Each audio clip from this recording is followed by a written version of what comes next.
શાંતિ 12/12/2025 આજના મીઠા બાબાના મધુર મહાવાક્ય. મીઠા બાળકો, સત બાપ દ્વારા સંગમ પર તમને સત્યનું વરદાન મળે છે, એટલે તમે ક્યારેય પણ જૂઠું ખોટું નથી બોલી શકતા.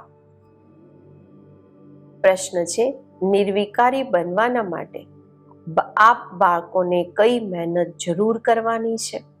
ઉત્તર છે, આત્માભિમાની બનવાની મહેનત જરૂર કરવાની છે. ભ્રુકુટીની વચ્ચે આત્માને જ જોવાનો અભ્યાસ કરો. આત્મા થઈને આત્માથી વાત કરો. આત્મા થઈને સાંભળો. દેહ પર દ્રષ્ટિ ન જાય. આ મુખ્ય મહેનત છે. આ જ મહેનતમાં વિઘ્ન પડે છે. જેટલું થઈ શકે આ અભ્યાસ કરો કે હું આત્મા છું, હું આત્મા છું. ગીત છે, ઓમ નમઃ શિવાય. ઓમ શાંતિ. મીઠા બાળકોને બાપે સ્મૃતિ અપાવી છે કે સૃષ્ટિનું ચક્ર કેવી રીતે ફરે છે. અત્યારે તમે બાળકો જાણો છો, અમે બાપથી જે કંઈ જાણ્યું છે, બાપે જે રસ્તો બતાવ્યો છે, તે દુનિયામાં કોઈ નથી જાણતું. આપે પૂજ્ય, આપે પૂજારી. પોતે જ પૂજ્ય, પોતે જ પૂજારીનો અર્થ પણ તમે સમજાવ્યો છે. તમને સમજાવ્યો છે જે પૂજ્ય વિશ્વના માલિક બને છે, તે પછી પૂજારી બને છે. પરમાત્માના માટે એવું નહીં કહીશું. હવે તમને સ્મૃતિમાં આવ્યું કે આ તો બિલકુલ રાઈટ વાત છે. સૃષ્ટિના આદિ મધ્ય અંતના સમાચાર બાપ જ સંભળાવે છે. અને કોઈને પણ જ્ઞાનના સ્વાગર નથી કહેવામાં આવતા, બીજા કોઈને પણ. આ મહિમા શ્રી કૃષ્ણની નથી. અત્યારે તમે સમજો છો, એમની આત્મા અત્યારે જ્ઞાન લઈ રહી છે. આ વન્ડરફુલ વાત છે. બાપ વગર કોઈ સમજાવી ન શકે. એવા તો ઘણા સાધુ સંત અલગ અલગ પ્રકારના હઠયોગ વગેરે શીખવતા રહે છે. તે બધું છે ભક્તિ માર્ગ. સતયુગમાં તમે કોઈની પણ પૂજા નથી કરતા. ત્યાં તમે પૂજારી નથી બનતા. એને કહેવામાં જ આવે છે પૂજ્ય દેવી દેવતા હતા, અત્યારે નથી. તે જ પૂજ્ય અત્યારે પૂજારી બન્યા છે. બાપ કહે છે આ પણ પૂજા કરતા હતા ને. બ્રહ્મા બાબા, આખી દુનિયા આ સમયે પૂજારી છે. નવી દુનિયામાં એક જ પૂજ્ય દેવી દેવતા ધર્મ રહે છે. બાળકોને સ્મૃતિમાં આવ્યું કે બરોબર ડ્રામા પ્લાન અનુસાર આ બિલકુલ રાઈટ છે, સત્ય છે. ગીતા એપિસોડ બરોબર છે. માત્ર ગીતામાં નામ બદલી દીધું છે. જે સમજાવવાના માટે જ તમે મહેનત કરો છો. 2500 વર્ષથી ગીતા શ્રી કૃષ્ણની સમજતા આવ્યા છીએ. હવે એક જન્મમાં સમજી જઈએ કે ગીતા, કોઈ સમજી જાય કે ગીતા નિરાકાર ભગવાને સંભળાવી. એમાં ટાઈમ તો લાગે છે ને. ભક્તિનું પણ સમજાવવામાં આવ્યું છે. ઝાડ કેટલું લાંબુ છે, લાંબુ પોળું કરી દીધેલું છે. તમે લખી શકો છો, બાપ અમને રાજયોગ શીખવી રહ્યા છે. જે બાળકોને નિશ્ચય થઈ જાય છે તો તે નિશ્ચયથી સમજાવે પણ છે. નિશ્ચય નથી તો પોતે જ મૂંઝાતા રહે છે. કેવી રીતે સમજાવીએ? કોઈ હંગામો તો નહીં થશે, ઝઘડો તો નહીં થશે? નીડર તો અત્યારે થયા નથી ને. નીડર ત્યારે થશે જ્યારે પૂરા દેહી અભિમાની બની જાય. ડર તો ભક્તિ માર્ગમાં હોય છે. તમે બધા છો મહાવીર. દુનિયામાં તો કોઈ નથી જાણતા કે માયા પર જીત કેવી રીતે મેળવવામાં આવે છે. તમને બાળકોને અત્યારે સ્મૃતિ એમાં આવ્યું છે. આગળ પણ બાબાએ કહ્યું હતું, મન મના ભવ. પતિત પાવન બાપ જ આવીને આ સમજાવે છે. ભલે ગીતામાં અક્ષર છે, પરંતુ એવું કોઈ સમજાવતા નથી. બાપ કહે છે, બાળકો દેહી અભિમાની ભવ. બાબા વરદાન આપે છે, દેહી અભિમાની ભવ. ગીતામાં અક્ષર તો છે ને, લોટમાં મીઠાની જેટલું, આટે મેં નમક જીતના, એવું બાબા કહે છે હંમેશા. દરેક વાતનો બાપ નિશ્ચય બેસાડે છે. નિશ્ચય બુદ્ધિ વિજયંતી. તમે અત્યારે બાપથી વારસો લઈ રહ્યા છો. બાપ કહે છે, ગ્રહસ્થ વ્યવહારમાં પણ જરૂર રહેવાનું છે. બધાને અહીંયા આવીને બેસવાની જરૂર નથી. સર્વિસ કરવાની છે, સેન્ટર્સ ખોલવાના છે. તમે છો સેલ્વેશન આર્મી, યોદ્ધા છો, બધાને બચાવવા વાળા છો. ઈશ્વરીય મિશન છો ને. પહેલા શુદ્ર માયાવી મિશન ના હતા, અત્યારે તમે ઈશ્વરીય મિશનના બન્યા છો. તમારું મહત્વ ખૂબ છે. આ લક્ષ્મી નારાયણની શું મહિમા છે. જેવી રીતે રાજાઓ હોય છે તેવું રાજ્ય કરે છે. જેવા રાજાઓ એવું રાજ્ય. બાકી આમને કહેશું સર્વગુણ સંપન્ન, વિશ્વના માલિક. કારણ કે એ સમયે બીજું કોઈ રાજ્ય નથી હોતું. અત્યારે બાળકો સમજી ગયા છે વિશ્વના માલિક કેવી રીતે બન્યા. અત્યારે અમે શું દેવતા બનીએ છીએ, તો પછી એમને માથું કેવી રીતે ઝુકાવી શકીશું. તમે નોલેજફુલ બની ગયા છો. જેમને નોલેજ નથી તે તો માથું ટેકવતા રહે છે, નમાવતા રહે છે. તમે બધાના ઓક્યુપેશનને અત્યારે જાણી ગયા છો. ચિત્ર ખોટા કયા છે, સાચા કયા છે, તે પણ તમે સમજાવી શકો છો. રાવણ રાજ્યની પણ તમે સમજાવો છો. આ રાવણ રાજ્ય છે, આને આગ લાગી રહી છે, ભંભોરને આગ લાગવાની છે. ભંભોરને વિશ્વ કહેવામાં આવે છે. અક્ષર જે ગાવામાં આવે છે એના પર સમજાવવામાં આવે છે. ભક્તિ માર્ગમાં તો અનેક ચિત્ર બનાવ્યા છે. વાસ્તવમાં અસલ હોય છે શિવ બાબાની પૂજા. પછી બ્રહ્મા વિષ્ણુ શંકરની ત્રિમૂર્તિ જે બનાવે છે તે રાઈટ છે. પછી આ લક્ષ્મી નારાયણ. બસ ત્રિમૂર્તિમાં બ્રહ્મા સરસ્વતી પણ આવી જાય છે. ભક્તિ માર્ગમાં કેટલા ચિત્ર બનાવે છે. હનુમાનની પણ પૂજા કરે છે. તમે મહાવીર બની રહ્યા છો ને.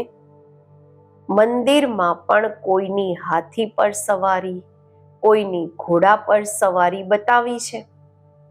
હવે એવી સવારી થોડી છે. બાપ કહે છે મહારથી. મહારથી એટલે હાથી પર સવાર. તો એમણે પછી હાથી પર સવારી બતાવી દીધી છે. આ પણ સમજાવ્યું છે કેવી રીતે ગજને ગ્રાહ ખાય છે. માયા ગ્રાહ છે અને મહારથી ગજ, એને માયા ખાઈ જાય છે. બાપ સમજાવે છે મહારથી જે છે ક્યારેક ક્યારેક એમને પણ માયા ગ્રાહક કરી લે છે. તમને અત્યારે જ્ઞાનની સમજ આવી છે. સારા સારા મહારથીઓને માયા ખાઈ જાય છે. આ છે જ્ઞાનની વાતો. આનું વર્ણન કોઈ કરી ન શકે. બાપ કહે છે નિર્વિકારી બનવાનું છે. દેવી ગુણ ધારણ કરવાના છે. કલ્પ કલ્પ બાપ કહે છે કામ મહાશત્રુ છે. આમાં છે મહેનત. આના પર તમે વિજય મેળવો છો. પ્રજાપિતાના બન્યા તો ભાઈ બહેન થઈ ગયા. વાસ્તવમાં અસલ તમે છો આત્માઓ. આત્મા આત્મા સાથે વાત કરે છે. આત્મા જ આ કાનોથી સાંભળે છે. આ યાદ રાખવું પડે. અમે આત્માઓને સંભળાવીએ છીએ, દેહને નહીં. અસલમાં અમે આત્માઓ ભાઈ ભાઈ છીએ, પછી આપસમાં ભાઈ બહેન પણ છીએ. સંભળાવવાનું તો ભાઈને હોય છે. દ્રષ્ટિ આત્મા તરફ જવી જોઈએ. અમે ભાઈને સંભળાવીએ છીએ, ભાઈ સાંભળો છો? હા, હું આત્મા સાંભળું છું. બિકાનેરમાં એક બાળક હતું જે હંમેશા આત્મા આત્મા કહીને લખે છે. મારી આત્મા શરીર દ્વારા લખી રહી છે. મુજે આત્માનો આ વિચાર છે. મારી આત્મા કરે છે. તો આ આત્માભિમાની બનવું મહેનતની વાત છે ને. મારી આત્મા નમસ્તે કરે છે. જેમ બાબા કહે છે, રૂહાની બાળકો, તો ભ્રુકુટી તરફ જોવું પડે. આત્મા જ સાંભળવા વાળી છે. આત્માને હું સંભળાવું છું. તમારી નજર આત્મા પર પડવી જોઈએ. આત્મા ભ્રુકુટીની વચ્ચે છે. શરીર પર નજર પડવાથી વિઘ્ન આવે છે. આત્માથી વાત કરવાની છે. આત્માને જ જોવાનું છે. દેહ અભિમાનને છોડો. આત્મા જાણે છે. બાપ પણ અહીંયા ભ્રુકુટીની વચ્ચે બેઠા છે. એને અમે નમસ્તે કરીએ છીએ. બુદ્ધિમાં આ જ્ઞાન છે, અમે આત્મા છીએ. આત્મા જ સાંભળે છે. આ જ્ઞાન આગળ નહીં હતું. આ દેહ મળી છે પાર્ટ ભજવવા માટે, એટલે દેહ પર જ નામ રાખવામાં આવે છે. આ સમયે તમને દેહી અભિમાની બની પાછા જવાનું છે. આ નામ રાખ્યું છે પાર્ટ ભજવવા. નામ વગર તો કારોબાર ચાલી ન શકે. ત્યાં પણ કારોબાર તો ચાલશે ને. સતયુગમાં પણ કારોબાર તો ચાલશે ને. પરંતુ તમે સતો પ્રધાન બની જાઓ છો, એટલે ત્યાં કોઈ વિકર્મ નહીં બનશે. એવા કામ જ તમે નહીં કરશો જે વિકર્મ બનશે. માયાનું રાજ્ય જ નથી. હવે બાપ કહે છે, તમને આત્માઓને પાછા જવાનું છે. આ તો જૂનું શરીર છે. બધાના શરીર જૂના છે. પછી જઈશું સતયુગ ત્રેતામાં. ત્યાં જ્ઞાનની જરૂર જ નથી. અહીંયા તમને જ્ઞાન કેમ આપે છે? કારણ કે દુર્ગતિને પામેલા છો. કર્મ તો ત્યાં પણ કરવાનું છે, પરંતુ તે અકર્મ થઈ જાય છે. હવે બાપ કહે છે, હથકારડે દિલ યારડે. હાથોથી કામ કરો, દિલથી બાપને યાદ કરો. આત્મા યાદ બાપને કરે છે. સતયુગમાં તમે પાવન છો, તો આખી કારોબાર પાવન હોય છે. તમો પ્રધાન રાવણ રાજ્યમાં તમારી કારોબાર ખોટી થઈ જાય છે. એટલે મનુષ્ય તીર્થયાત્રા વગેરે પર જાય છે. સતયુગમાં કોઈ પાપ કરતા નથી જે તીર્થો વગેરે પર જવું પડે. ત્યાં તમે જે પણ કામ કરો છો તે સત્ય જ કરો છો. સત્યનું વરદાન મળી ગયું છે. વિકારની વાત જ નથી. કારોબારમાં પણ જૂઠની જરૂર નથી રહેતી. અહીંયા તો લોભ હોવાના કારણે મનુષ્ય ચોરી ઠગી કરે છે. ત્યાં આ વાતો હોતી નથી. ડ્રામા અનુસાર તમે એવા ફૂલ બની જાઓ છો. તે છે જ નિર્વિકારી દુનિયા. આ છે વિકારી દુનિયા. આખો ખેલ બુદ્ધિમાં છે. આ સમયે જ પવિત્ર બનવાના માટે મહેનત કરવી પડે. યોગ બળથી તમે વિશ્વના માલિક બનો છો. યોગ બળ છે મુખ્ય. બાપ કહે છે ભક્તિ માર્ગના યજ્ઞ તપ વગેરેથી કોઈ પણ મને પ્રાપ્ત નથી કરતા. સતો રજો તમોમાં જવાનું જ છે. જ્ઞાન ખૂબ સહજ અને રમણીક છે, મહેનત પણ છે. આ યોગની જ મહિમા છે, જેનાથી તમારે સતો પ્રધાન બનવાનું છે.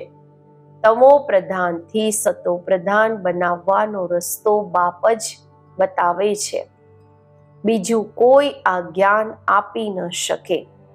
ભલે કોઈ ચંદ્રમા સુધી ચાલી જાય છે, કોઈ પાણીથી ચાલી જાય છે, પાણીની ઉપર પણ ચાલે છે, પરંતુ તે કોઈ રાજયોગ નથી. નરથી નારાયણ તો બની નથી શકતા. અહીંયા તમે સમજો છો અમે આદિ સનાતન દેવી દેવતા ધર્મના હતા, જે પછી અત્યારે બની રહ્યા છીએ. સ્મૃતિ આવી છે. બાપે કલ્પ પહેલા પણ આ સમજાવ્યું હતું. બાપ કહે છે નિશ્ચય બુદ્ધિ વિજયંતી. નિશ્ચય નથી તો તે સાંભળવા આવશે જ નહીં. નિશ્ચય બુદ્ધિથી પછી સંશય બુદ્ધિ પણ બની જાય છે. ઘણા સારા સારા મહારથી પણ સંશયમાં આવી જાય છે. માયાનો થોડું તોફાન આવવાથી દેહ અભિમાન આવી જાય છે. આ બાપ દાદા બંને જ કમ્બાઇન્ડ છે ને. શિવ બાબા જ્ઞાન આપે છે, પછી ચાલી જાય છે કે શું થાય છે, કોણ બતાવે? બાબાથી પૂછીએ શું? બાબાથી પૂછીએ શું તમે હંમેશા છો કે ચાલી જાઓ છો?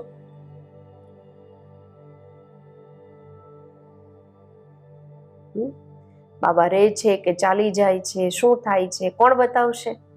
શું આપણે બાબાને પૂછીએ કે તમે હંમેશા રહો છો કે ચાલી જાઓ છો? બાપથી તો આ નથી પૂછી શકતા ને. બાબા કહે છે હું તમને રસ્તો બતાવું છું પતિતથી પાવન થવાનો.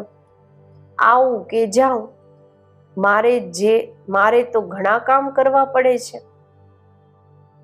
બાળકોની પાસે પણ જાઉં છું, એનાથી કાર્ય કરાવું છું. આમાં સંશયની કોઈ વાત નહીં આવે. પોતાનું કામ છે બાપને યાદ કરવાના. સંશયમાં આવવાથી પડી જશો. માયા થપ્પડ જોરથી મારી દે છે. બાપે કહ્યું છે ખૂબ જન્મોના અંતના પણ અંતમાં હું આમનામાં આવું છું. બાળકોને નિશ્ચય છે બરોબર, બાપ જ અમને આ જ્ઞાન આપી રહ્યા છે, બીજું કોઈ આપી ન શકે. છતાં પણ આ નિશ્ચયથી કેટલા નીચે પડી જાય છે આ બાપ જાણે છે.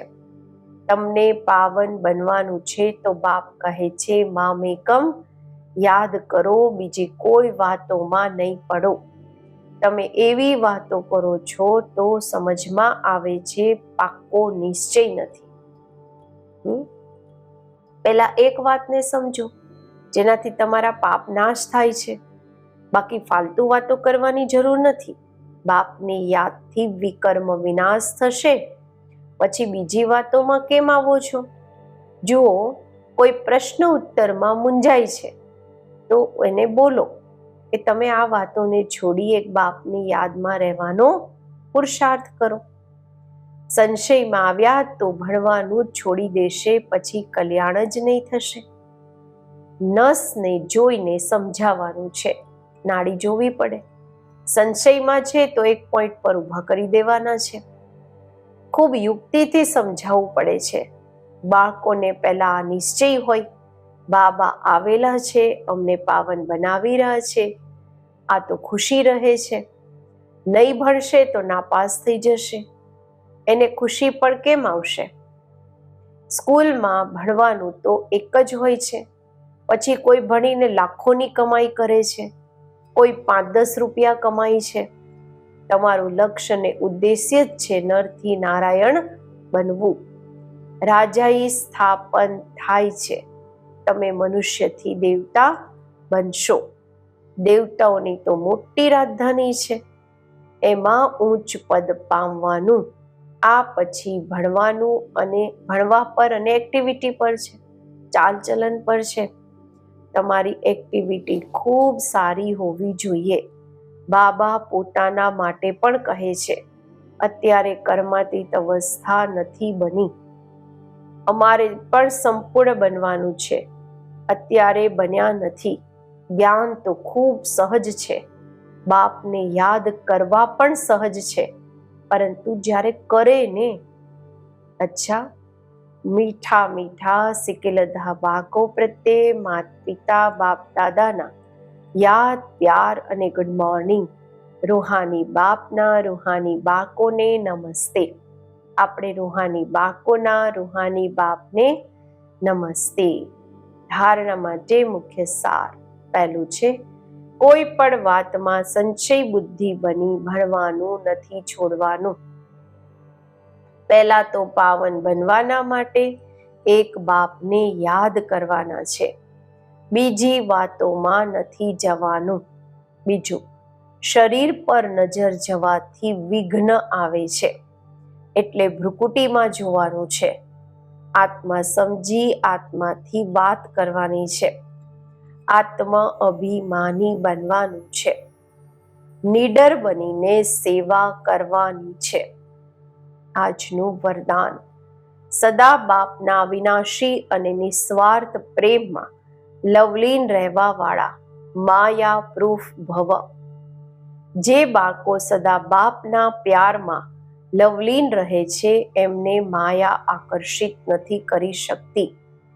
જેમ વોટરપ્રૂફ કપડાં હોય છે તો પાણીની એક બૂંદ પણ નથી ટકતી, એવી રીતે જો લગનમાં લવલીન રહે છે તે માયાપ્રૂફ બની જાય છે. માયાનો કોઈ પણ વાર નથી કરી શકતો, કારણ કે બાપનો પ્યાર અવિનાશી અને નિસ્વાર્થ છે. આના જે અનુભવી બની ગયા તે અલ્પકાળના પ્યારમાં ફસાઈ નથી શકતા. એક બાપ બીજા હું, આના વચ્ચે ત્રીજું કોઈ આવી જ નથી શકતું. સ્લોગન છે, ન્યારા પ્યારા થઈને કર્મ કરવા વાળા જ સેકન્ડમાં ફૂલ સ્ટોપ લગાવી શકે છે. અવ્યક્ત ઈશારા. હવે સંપન્ન કે કર્માતીત બનવાની ધૂન લગાવો.